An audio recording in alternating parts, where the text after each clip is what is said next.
est sorti de cette émission sortiront par le débat. Le bel Niek, bonsoir. Donc le débat n'a pas encore eu lieu. Bonsoir. Non, bonsoir. Nous étions dans l'interview. Maintenant, c'est un débat face à face. C'est un militant, un cadre de l'UPC et une indiscrétion faite par M. Soro vous a présenté comme secrétaire général de l'UPC. On va peut-être essayer de comprendre ça ensemble tout à l'heure. Mais le temps du duel, d'abord, le rôle de l'UPC est prégnant dans la construction de l'État unitaire au Cameroun. Nous allons le revisiter pendant 20 minutes. C'est le duel, ce sera après cette respiration très courte, 5 secondes.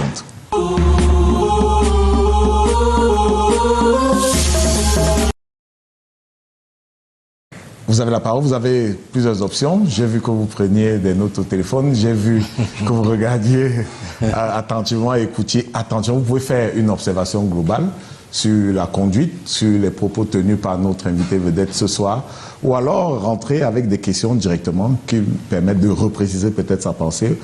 En tout cas, votre rôle, c'est le rôle de phare sur cette émission, parce que les journalistes et moi, nous ne sommes pas forcément sachants en ces questions-là. Nous avons potassé pour préparer cette émission, mais vous vivez cette réalité de l'intérieur dans votre flamme militante. Nous espérons qu'avec vous, nous allons pouvoir éclairer la lanterne de nos téléspectateurs. Bon, je dois dire que j'ai suivi avec beaucoup d'intérêt le professeur Formoso, que j'ai connu à travers un de ses chefs. C'est parce qu'il faut appeler que le président de l'Assemblée, le chef du président, du secrétaire général, Maïmatip, avec qui j'ai passé un bon bout de temps, qui disait beaucoup de bien de vous.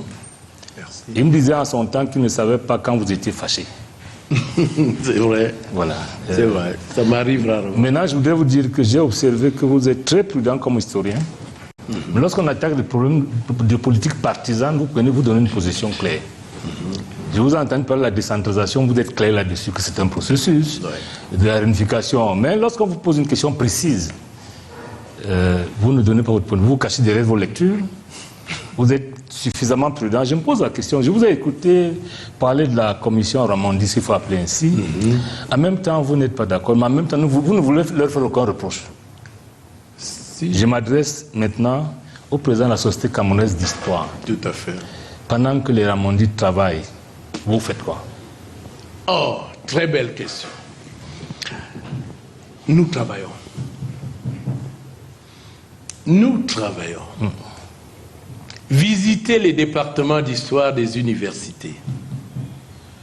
Vous verrez que la plupart des choses qui ont été abordées, n'est-ce pas, dans le rapport, l'ont déjà été à travers les mémoires de maîtrise, de master, de DEA, de doctorat. Allez dans les bibliothèques des universités. Maintenant, et c'est justement ça que je voulais dire. Oui. Nous travaillons, mais seulement nous avons comme l'impression que nous ne sommes pas écoutés ou alors on ne nous fait pas confiance. Je vais vous donner un exemple. Avant la commission Macron, le département d'histoire de l'université de Yaoundé 1, il y a 10 ans, a pris sur lui l'engagement d'écrire une histoire du Cameroun sur la base des mémoires et des thèses soutenues dans notre département. Nous l'avons fait en 8 volumes. Nous l'avons transmis à notre autorité de tutelle, puis plus rien. Très bien. Avant la commission Macron, il y a eu une initiative heureuse qui a été prise dans ce pays. La rédaction de l'histoire générale du Cameroun. Un comité scientifique a été désigné. J'en fais partie. Nous avons travaillé d'arrache-pied. Nous avons élaboré le plan de cette histoire générale, également en 8 volumes. Mais maintenant, on va demander aux contributeurs de nous écrire 20 pages sur telle ou telle spécialité qui est la leur. En retour, nous allons leur donner quoi? Nous avons envoyé le plan général détaillé de ces 8 volumes ce que nous avons reçu comme suite, c'est d'abord la nomination des directeurs de tomes, de volumes, et puis plus rien. Et puis la commission Macron est arrivée. Et en 2 ans, eux, ils ont eu le temps de surtout publier les moyens, quelque peut-être. chose. C'est Le problème d'ordre de moyens. Donc c'est pour vous dire que nous écrivons l'histoire. Et c'est ça, justement, le but de la Société camerounaise de l'histoire. Connaître et préserver l'histoire du Cameroun et de l'Afrique. Divulguer l'histoire du Cameroun et de l'Afrique. Faire connaître l'histoire du Cameroun et de l'Afrique. Nous avons proposé, la Société camerounaise d'histoire a proposé. Vous savez qu'il existe un comité ici de sélection des livres. Nous avons même écrit des livres pour proposer pour les classes de seconde, première, terminale. Nous les avons transmis. Mais quand la fameuse commission qui sélectionne les livres s'est réunie, on n'a jamais choisi le livre d'histoire écrit par un historien camerounais. Voilà donc le problème. C'est une réponse qui me satisfait parce qu'elle est vraie. Ah. En fait, je vous amenais où? Voilà. On vous a posé la question sur Ernest Ouandji. La question rhétorique, c'est que faisaient les UPCistes dans le maquis après l'indépendance, relativement au livre? Vous estimez que le Cameroun est véritablement indépendant aujourd'hui? Moi? Bien sûr, vous. Oui, le Cameroun est indépendant. Il ne peut pas décider sur ce qu'on enseigne à ses enfants? Malheureusement, non. Ça arrive. Est-ce que vous comprenez donc pourquoi certains Camerounais, dont les UPCistes, estiment jusqu'aujourd'hui que nous ne sommes pas... Parce que l'indépendance n'est pas la souveraineté. Nous tendons vers la souveraineté, c'est ça qu'on recherche. Vous êtes d'accord avec moi? Si un pays ne peut pas faire son propre système éducatif, promouvoir ses propres livres écrits par ses enfants, apprendre son histoire écrite par ses enfants, est-ce que ce pays est véritablement indépendant? Je vous ai amené à répondre à la question de savoir, est-ce que Ouandji, non, j'ai fini par là pour ça, est-ce que Ouandji Ernest était véritablement un nationaliste qui cherchait la souveraineté, ou alors, à un moment donné, il avait accédé au pouvoir? Non, c'est normal d'ailleurs. C'est pas un crime de vouloir accéder au pouvoir. C'est vrai qu'aujourd'hui, ça semble moins être un crime, mais avant c'était un crime. Mais je pose la question au professeur, à l'historien. Est-ce qu'au vu de votre expertise, parce que vous êtes un pur produit de l'Assemblée nationale, vous avez commencé à y travailler étant presque étudiant. Oui. Non, non, oui. Lorsqu'on est doctorant, on est étudiant. J'étais doctorant. Voilà. Lorsqu'on est doctorant, on est étudiant, professeur.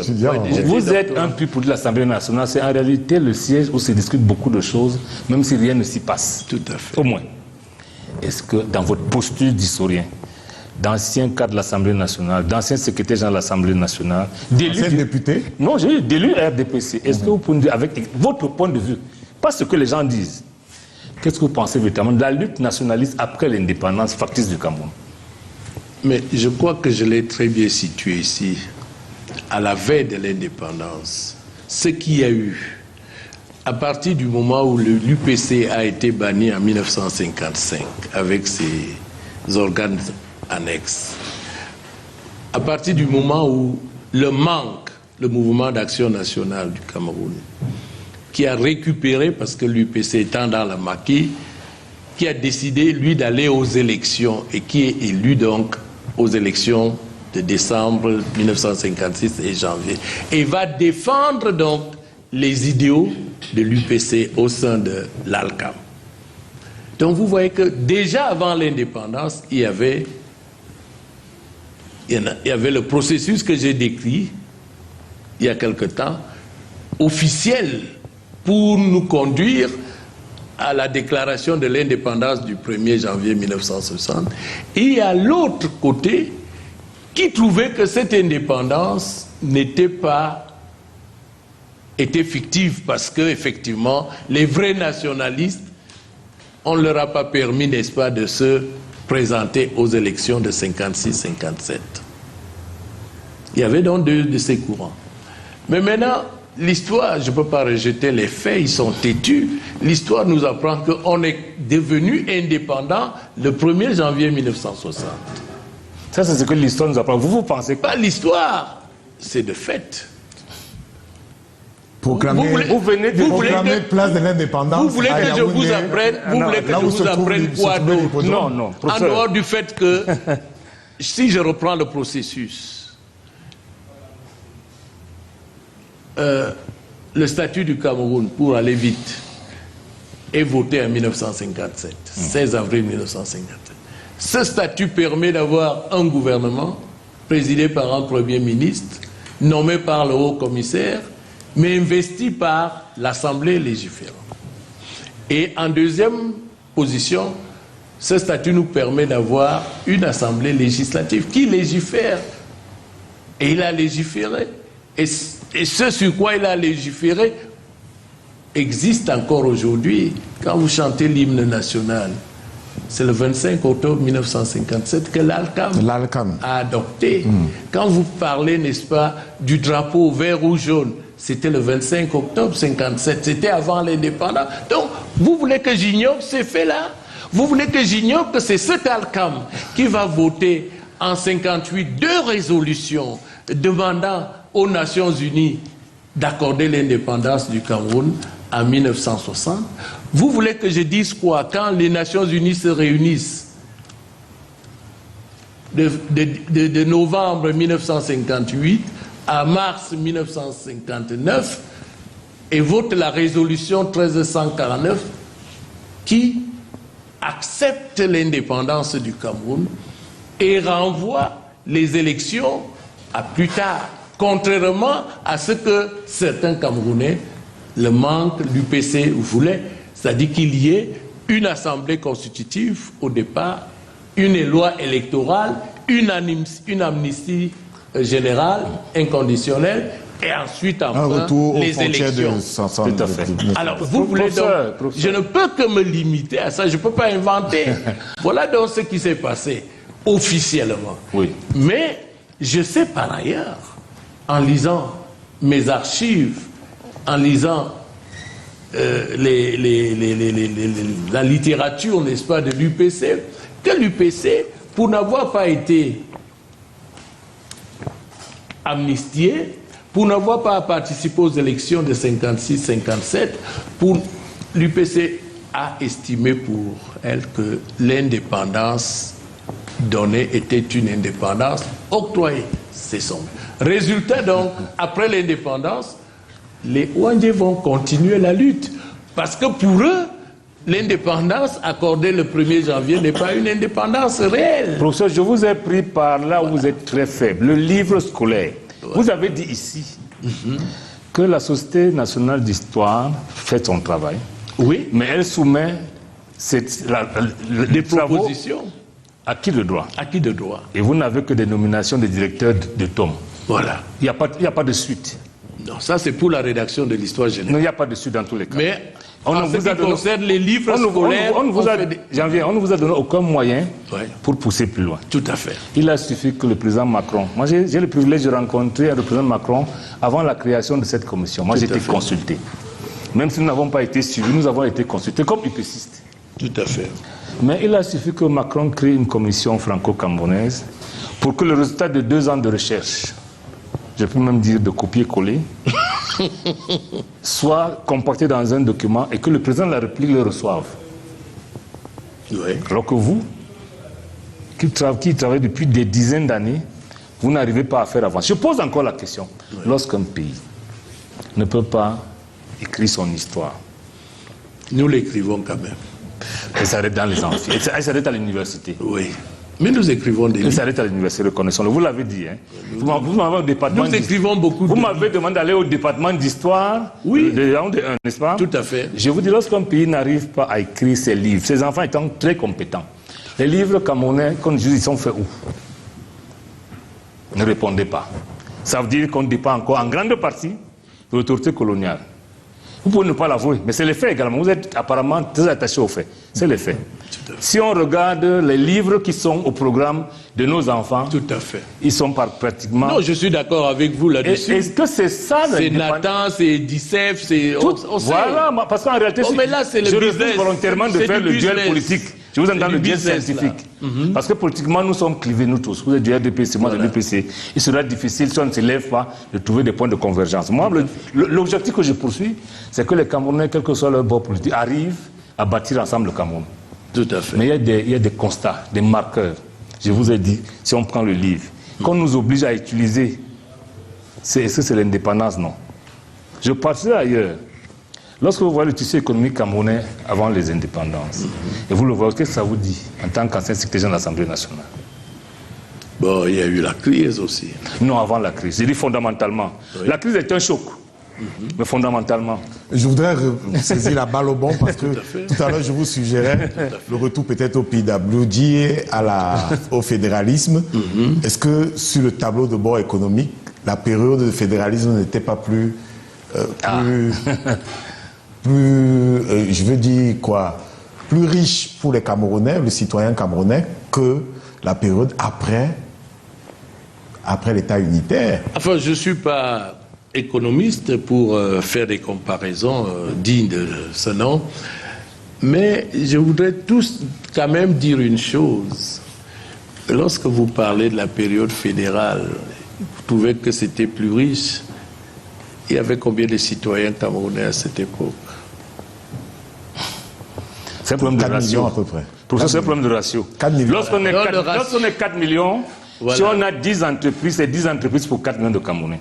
Si on fait la règle de 3, on devrait savoir en temps normal le nombre d'entreprises qu'on devrait avoir lorsqu'on est 10 millions. Moi, j'étais député lorsque, justement, on a commencé à nationaliser. C'est pour ça que je vous pose la question. Voilà. Je voudrais vous dire qu'effectivement, j'ai même écrit là-dessus. Est-ce qu'il y a eu un débat sur les privatisations à l'Assemblée nationale? Si, il y a eu un débat. Enfin, il y a eu une loi d'habilitation qui a été votée.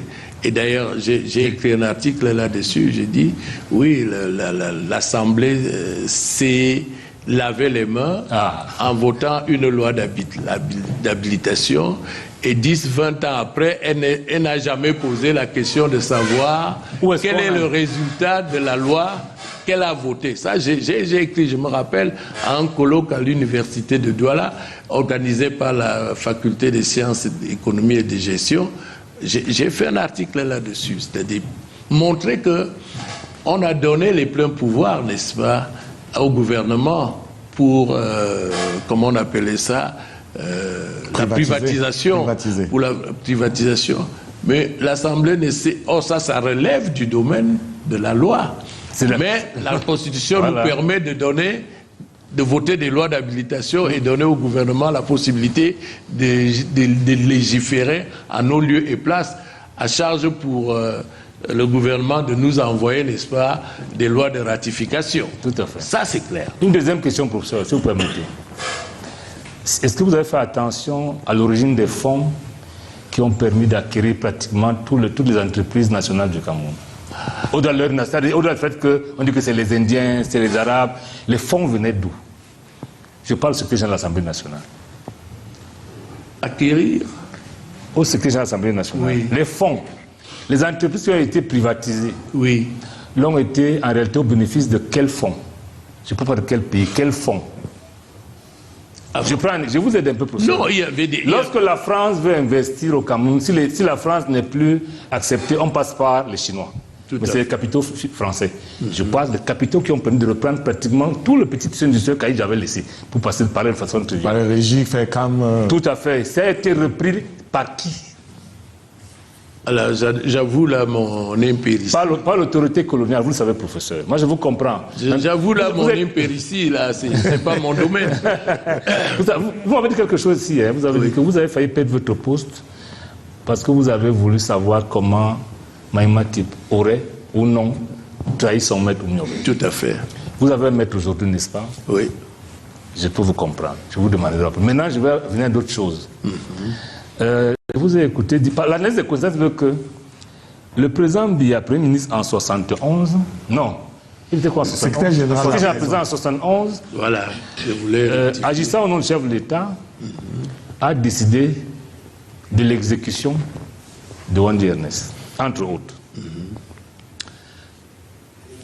Devenu chef d'État, c'est lui encore qui a porté le projet de loi amnistiant ces gens et en faisant pas héros nationaux pour le moment, hein, mais c'était des gens réhabilités, comme figure historique. Comment vous comprenez que l'homme qui a véritablement condamné et que c'est lui qui est réhabilité? Non, c'était sur haute instruction. Non, c'était sur haute instruction. Justement, les décisions que Ferdinand Gongo prend aujourd'hui, c'est sur haute instruction de Paul Biya.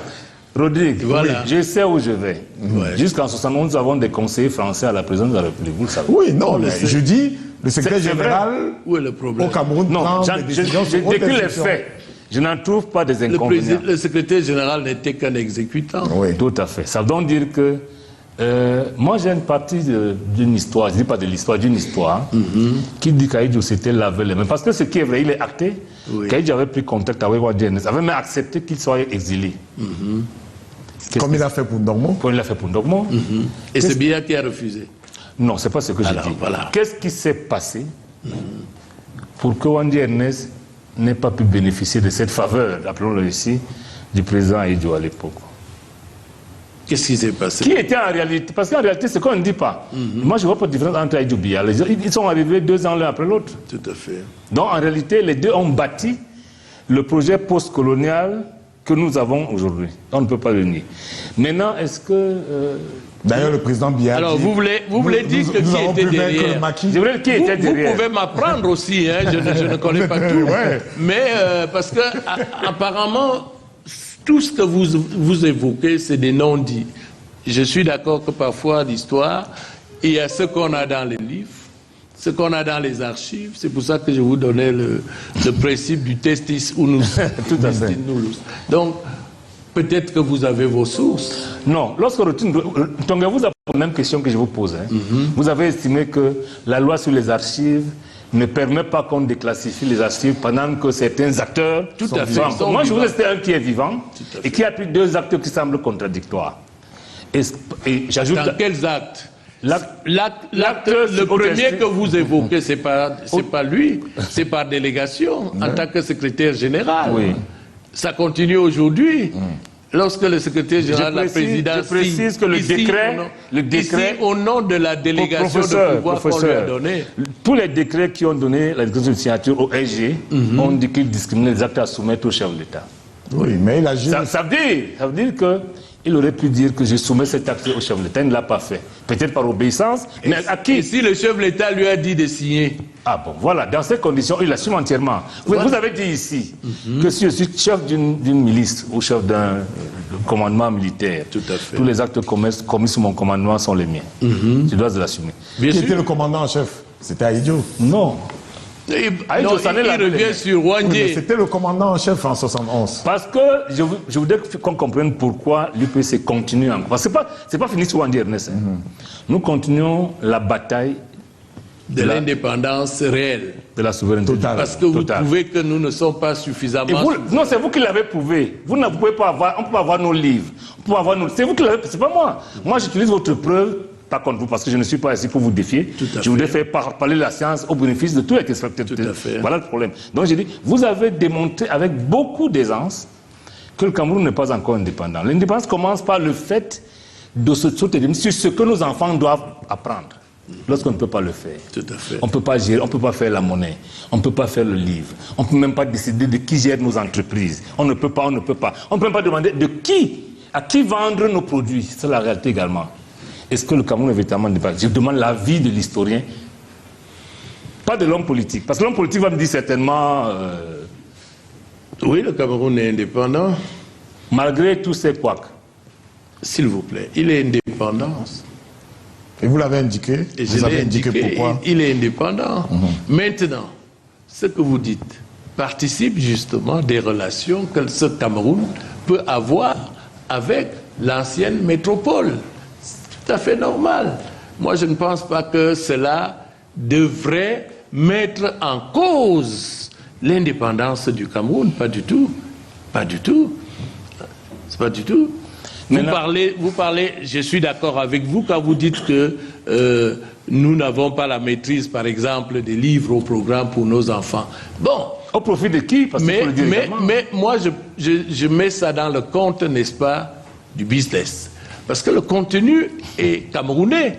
C'est ce que vous ne voulez pas reconnaître. Si, Le contenu est camerounais, mais l'éditeur n'est pas camerounais. Ça devient une affaire de business. Ça devient qui a le plus de moyens financiers le fait. Donc, est-ce que cela doit remettre en cause l'indépendance du Cameroun? Je dis non. En fait, Si on continue à enseigner vis-à-vis de en l'autorité histoire, coloniale. si on continue à enseigner en histoire, l'histoire de la France, de Napoléon. De Napoléon. Là, je dirais, attention, il y a un problème. Mais le contenu est camerounais, mais les éditeurs, parce que là, c'est une affaire de gros sous, les éditeurs sont justement de la métropole. Et vous avez... De la métropole, professeur. Enfin, comme on appelait... C'est vous qui avez dit ça, hein, la métropole. La métropole. Oui. De la métropole. Professeur, vous croyez que les pays qui éditent leurs livres aujourd'hui sont plus riches que le Cameroun? Et là aussi, vous évoquez un problème de volonté politique. C'est pas que le Cameroun ne puisse pas moi j'ai le faire. l'impression que ce n'est pas la volonté politique, c'est l'incapacité à avancer. Comment ça? Ça ne peut pas être l'incapacité. Nous ne sommes pas incapables. Non, professeur, lorsque vous avez l'intelligence nécessaire pour faire vos livres, vous avez les moyens pour le faire, qu'est-ce qui vous bloque? Vous savez, et vous ne le faites pas. Ça se fait. Moi, je suis... Ça veut dire que vous dépendez moi, personnellement, je suis éditeur. De votre économie, mes premiers de la livres métropole, ont été édités à compte d'auteur, c'est-à-dire ma maison d'édition. Mon dernier livre dont je parlais, Manuel d'éducation citoyenne, c'est une maison d'édition à Douala que nous avons créée au niveau des universités, chez Cantadio Pétition. Donc, évidemment, cela demande beaucoup de moyens. Pour publier mon dernier livre, il a fallu que j'avance 2 millions pour 100 livres uniquement. Alors qu'une véritable maison d'édition a ses fonds propres, finance, préfinance et récupère, n'est-ce pas, en vendant les livres et en payant les droits d'auteur, c'est tout. Or, ce n'est pas le cas. Mais de là à dire que nous ne sommes pas souverains, je crois que le pas est trop vite franchi. Bon, disons que moi je franchis le pas en tant que... Maintenant, j'en viens à autre chose, professeur. Vous sortir? Nous avons parlé sur la décentralisation. Et là, vous êtes formel. Qu'en réalité, nous devons encore faire les pas. Je rappelle que nous ne créons rien en matière de décentralisation. Pas du tout. Vous pouvez imaginer pas dit. Oumyobé en parle en 57 et que plus de 70 ans plus tard, on en soit encore à apprendre. On apprend de qui si nous sommes souverains? On apprendrait de qui si nous sommes souverains? Mais vous voulez que je vous dise quoi? Vous voulez que je vous dise qu'on attendait l'autorisation de quelqu'un? Mais moi j'ai dit, et j'insiste là-dessus, Oumyobé en a parlé en 57, mais elle ne s'est jamais mise en place. Mais parce qu'elle n'est pas arrivée au pouvoir. Attendez, elle ne s'est jamais mise en place. Vous ne pouvez donc pas demander qu'on fasse l'évaluation de la décentralisation par rapport à ce que Oumyobé a proposé en 1957. Je ne peux évaluer la décentralisation que par rapport à la loi de 96, la constitution de 96, qui institue la décentralisation. Et vous savez justement qu'il aura fallu du temps pour que cette décentralisation soit mise en œuvre. Sauf lorsqu'il faut changer la constitution pour passer en force. Et même maintenant qu'elle est mise en œuvre, ce n'est pas facile. Alors, le ministère de la décentralisation a été créé quand? Il y a 4 ou 5 ans. Enfin, voilà. Une vingtaine d'années après la loi sur la Constitution. Vous demandez des comptes en 5 ans. Moi, je crois, prenez votre mal en patience. Un peu plus d'un certain an quand même. Voilà. Ouais. Prenez votre mal en patience. Ce qui se fait déjà, il faut le louer. Ce qui ne se fait pas, il faut demander que cela se fasse. Il faut le proposer. Mais vous ne pouvez pas nous demander de penser la décentralisation au même titre que la France, par exemple. Je vous avertis que la France l'a essayé. Dieu merci. Aujourd'hui, si on fait le bilan, je ne sais pas où ils en sont. Or, ça fait plus... Le référentiel, c'est les échecs des autres? Non, c'est pour vous dire que ce n'est pas facile. Vous savez, il faut toujours apprendre. Ce qu'on a bien fait, pourquoi on ne prend pas ça comme référentiel? Qui? Je vous prends un exemple. On a fait des bonnes routes partout. Pourquoi vous n'en parlez pas? Ou bien copier ça? Vous copiez seulement là où on a échoué. Comme la France a échoué, alors nous on retarde, c'est ça? Non, je n'ai pas dit ça. C'était un exemple que je prenais comme ça. Vous dites que le chemin est long. Vous dites que vous voulez aller trop vite. Plus vite que la musique. Plus vite que la musique, plus vite que la lumière. Je voudrais corriger quelque chose. Prenez votre mal en patience. La décentralisation, je l'ai reconnu moi-même. Je suis conseiller municipal. J'ai reconnu que le transfert de compétences ne se fait pas. Je reconnais que s'il n'y a pas les CAC, on ne paye pas nos employés. Donc, il y a encore des efforts à faire. Vous ne pouvez pas créer la décentralisation en 7 ans, comme vous dites, et vouloir avoir les fruits. Oui, je voulais préciser sur ce sujet, justement. Voilà. Le ministère de la décentralisation, je crois, c'est 2017 ou 2018.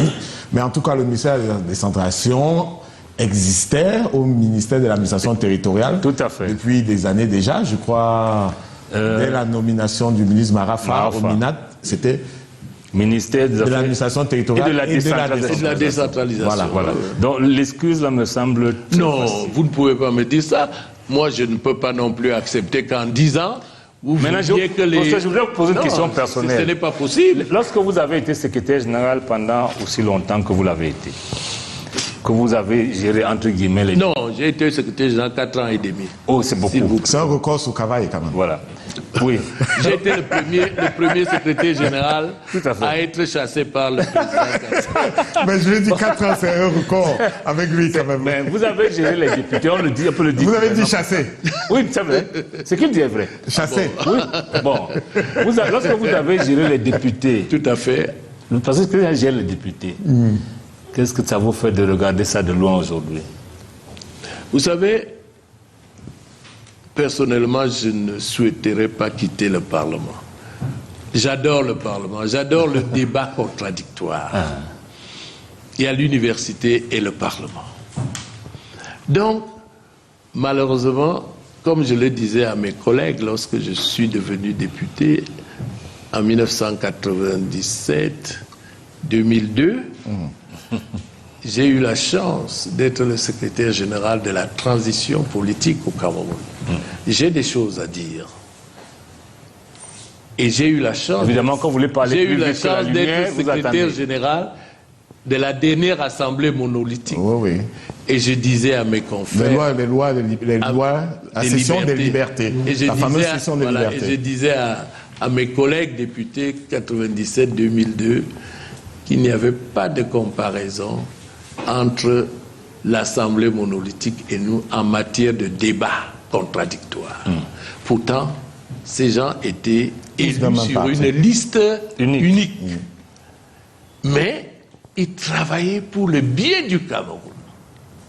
Je me rappelle qu'une fois, le député, le président Moussa Yaya, s'est pris à ses collègues en disant « Mais quand je vous entends parler, chacun tire la couverture de son côté. » C'était l'examen d'un budget. Mais vous ne savez pas que vous êtes député de la nation. Pourquoi député du Sud ne défendrait pas les intérêts, n'est-ce pas, du Nord et vice-versa? Il avait raison.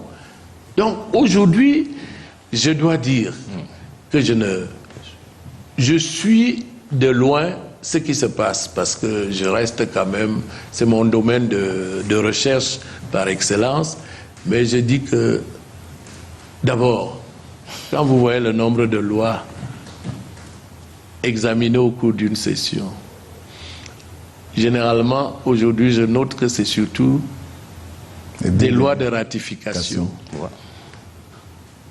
Or, nous avons encore à faire, nous avons tout à bâtir dans ce pays. Et pour bâtir, il faut faire les lois. Pourquoi les lois ne viennent que de l'exécutif? On peut discuter là-dessus. En tant que secrétaire général, je peux vous dire que avec le phénomène de la majorité, la discipline du parti, on ne peut plus, il n'y a pas à discuter là-dessus. Dès qu'il y a une majorité à l'Assemblée, la même majorité au gouvernement, l'autre est considéré surtout comme avaliste. Avaliste, vraiment. Voilà, avaliste. Donc, et ce n'est pas propre seulement au Cameroun.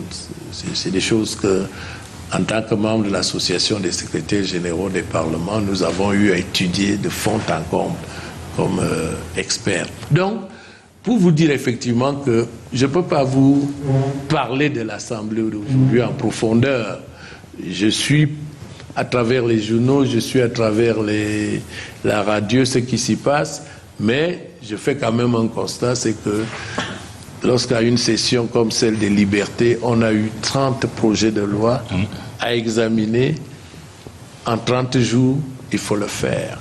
Et aujourd'hui, je crois que le débat étant devenu contradictoire davantage, parce qu'il y a plusieurs partis représentés à l'Assemblée, il y a un effort d'abord qu'il faudrait faire. Et ça, je le suggère toujours dans mes articles concernant l'amélioration du travail parlementaire. C'est-à-dire qu'il faudrait peut-être revenir d'abord sur la Constitution qui limite à 30 jours, n'est-ce pas, les sessions parlementaires. Mais il y a la possibilité de faire des sessions extraordinaires de 15 jours. Oui, ça, mais les sessions extraordinaires ne portent que sur un objet précis. Alors que les sessions ordinaires, on peut les élargir. Quand je lis les journaux officiels de débat de l'Assemblée, ARCAM, ADCAM, ALCAM, les sessions duraient 3 mois. Pourquoi ces sessions ne dureraient pas? Mais peut-être pour ça, ça pour donner justement le temps à l'Assemblée de pouvoir examiner en profondeur les textes avant de les passer au Sénat. Peut-être la navette ne peut pas bien jouer quand c'est en 30 jours. Vous êtes d'accord avec moi? Puisque vous voulez des nouvelles fraîches du Parlement, oui. Je vais vous dire, peut-être pour vous décevoir, que la navette n'existe plus. Le Sénat, l'Assemblée nationale et le Sénat examinent les mêmes textes presque au même moment. On n'attend plus que ce soit étudié par l'Assemblée et que ça monte au Sénat. Ah bon? Oui, parce qu'il n'y a pas de temps. Vous m'apprenez là une nouvelle. Oui, ça, je vais vérifier. Faites-nous confiance. Ah, mais on n'attend plus que le texte soit sorti de l'Assemblée, qu'il aille au Sénat et qu'il retourne à l'Assemblée. C'est presque concomitamment. Même. Alors, c'est fait concomitamment, mais quel est le texte qui est donc transmis au président de la République pour promulgation? Le texte de l'Assemblée nationale, normalement. Alors, si le Sénat a fait c'est-à-dire que si le Sénat a fait des amendements. Si l'Assemblée nationale a adopté le 25, le Sénat, lui, il adopte le 26 ou le 27. Oui, s'ils adoptent le même texte. Oui. Phrase par phrase, oui. Y compris les fautes d'orthographe. Mais il y a eu une seule... Mais s'il y a des amendements... C'est seulement sur le code pénal, il me semble bien, seulement sur le code pénal, oui, une disposition qui accordait une sorte d'immunité aux membres du gouvernement, aux anciens membres du gouvernement. C'est la seule fois que le Sénat est venu corriger un texte adopté par l'Assemblée nationale, il me semble. Ouais. Peut-être que je vais mettre à jour les connaissances. Mais là, quand le Sénat a fait un amendement, il faut que ça revienne et que l'Assemblée nationale accepte l'amendement. Parce que s'il ne l'accepte pas, on devrait réunir. Nous questionnons le timing. C'est-à-dire le texte entre par la commission la conférence des présidents. Le texte entre par la conférence des présidents à l'Assemblée nationale.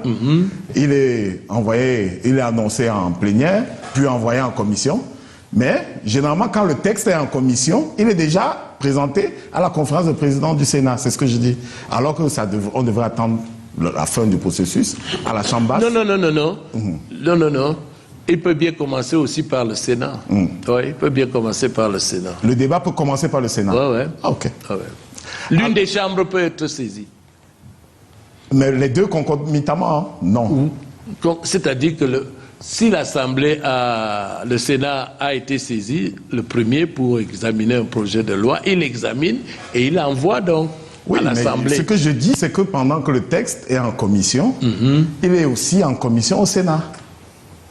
En commission à l'Assemblée nationale, il est également au Sénat pour des questions de délai que vous soulignez parce il faut 30 jours pour les deux chambres. Je perds mon latin un peu là. Excusez-moi, parce que ça c'est un domaine qui m'intéresse très.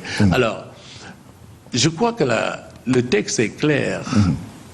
Le règlement intérieur et de l'Assemblée et du Sénat, il est presque le même d'ailleurs. J'ai les deux règlements. J'ai dit que une des chambres peut être saisie pour un projet de loi, c'est-à-dire la première. Une des chambres peut être saisie en premier. Mais il doit avoir nécessairement une navette, c'est-à-dire lorsqu'elle a fini, elle transmet à l'autre chambre pour examiner. Maintenant, si l'autre chambre est d'accord avec ce que la première chambre a fait, ok. L'Assemblée, nous sommes d'accord, mais si c'est l'Assemblée qui est saisie, parce que c'est l'Assemblée qui transmet les textes adoptés au président de la République. Donc, mais, alors, moi, ce que je voulais vous poser, peut-être que, comme vous dites, j'ai perdu un peu le train. Alors, quand ça commence au Sénat, ils examinent qu'on contamine. Qu'est-ce qui se passe après? Il n'y a pas de navette? Je vous ai dit que pour nous, la navette n'existe plus. Ah non, elle existe. De fait. Elle existe. Mais bon, en tout cas, le Sénat, les deux chambres du Parlement vont nous faire l'éclairage. Mais la question sur laquelle je voudrais vous interpeller, professeur, c'est Peut-être que si les textes arrivaient aussitôt aussitôt après la rentrée parlementaire, peut-être qu'on disposerait de plus de temps, parce que généralement les textes arrivent 2 semaines, 3 semaines, notamment la loi, le projet de loi de finances, qui arrive parfois à 2 semaines, 10 jours de la fin de la session. Peut-être que si on commençait non, très tôt... là c'est des faiblesses, hein. Ça c'est des faiblesses que nous avons, parce que il y a des pays moins bien lotis que nous qui le font, c'est-à-dire que quand une session commence, tous les projets de loi sont déposés sur le bureau de l'Assemblée et l'Assemblée peut donc planifier pour son travail. Homéopathique, voilà. Donc, je voulais finir on sort par là, oui. Professeur, en tant qu'historien, est-ce que vous connaissez, vous avez lu au moins Mesmer? Oui, j'ai beaucoup de ces livres. Moi, je sais qu'il aurait dit, je ne sais pas le coordonner en attendant que l'historien que vous êtes précise, que la France donnera l'indépendance à tout le monde, sauf à ceux qui l'ont demandé. La deuxième chose... Ouais, j'ai repris la formule tout à l'heure. Qui était beaucoup reprise par Daniel Labois. Et il y a pire que ça. La France va combattre ces gens-là, ceux qui ont reconnu l'indépendance, politiquement, au point d'aller même physiquement. Oui, vous savez, il faut revoir l'histoire coloniale de la France. Et effectivement, à un moment donné, il y avait comme une ambiguïté dans l'avenir des colonies françaises. Il y a quelqu'un qui a dit, après la conférence de Brazzaville, toujours un certain Delmas, un certain administrateur français, qui a dit qu'il n'y aura pas d'autre indépendance pour les colonies que l'indépendance de la France. Donc moi je ne peux pas me limiter seulement aux déclarations de quelques individus pour dire, par exemple, que toute la France... Mais il y avait aussi en France les défenseurs, n'est-ce pas, de l'autodétermination des peuples d'outre-mer. Donc, et justement, le courant... Jules Ferry, la bonne question, est-ce que ce n'est pas ce testament qui est mis en œuvre jusqu'à aujourd'hui par l'autorité coloniale? Est-ce que ce n'est pas ce testament de Mesmer qui est encore mis en œuvre aujourd'hui, jusqu'à aujourd'hui par l'autorité postcoloniale? Vous savez, pour revenir à la France, vous savez bien que sans les colonies, sans les territoires d'outre-mer, la France n'occuperait pas la 10e position au monde.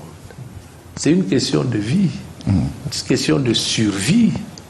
Voyez ce qui se passe, n'est-ce pas, avec l'AS. C'est pas facile. Hein? L'uranium qui dépend entièrement de ses anciennes colonies. On va pas faire le procès de la France. On parle de l'État unitaire du Cameroun. Bon, il y a eu des écrits. Il y a eu d'autres écrits. Il y a eu Lamberton. Je voudrais vous dire que les liens historiques qui existent entre la France et ses anciennes colonies, ses anciens territoires sous tutelle, sont tels que, en l'espace de 60 ans, on ne peut pas les délier. Totalement, je veux dire. Il y en a qui commencent à le faire. C'est le cas, n'est-ce pas, des pays de l'AS. Mais cela nécessite évidemment, comme je le dis, beaucoup de courage et de volonté politique des Africains et des Camerounais eux-mêmes. Nous sommes indépendants. Personne ne nous choisit nos partenaires. C'est nous qui les choisissons. Ah oui, on les choisit de plus en plus. La preuve avec l'AES. La preuve. Non, la preuve même avec le Cameroun.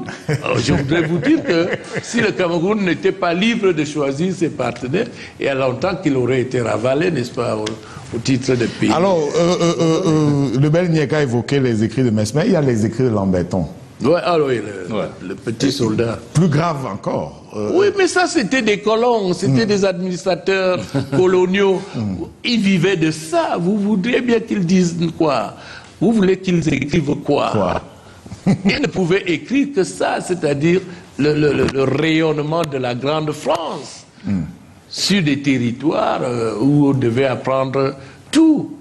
Non, donc, moi, quand je les lis, je lis ces écrits, ça m'amuse parce qu'effectivement, ça m'amuse parce que je me dis c'est normal, voilà le contexte historique dans lequel il se trouvait lorsqu'il écrivait ça. C'est des gens qui ne pouvaient pas s'imaginer qu'un jour le Cameroun deviendrait indépendant.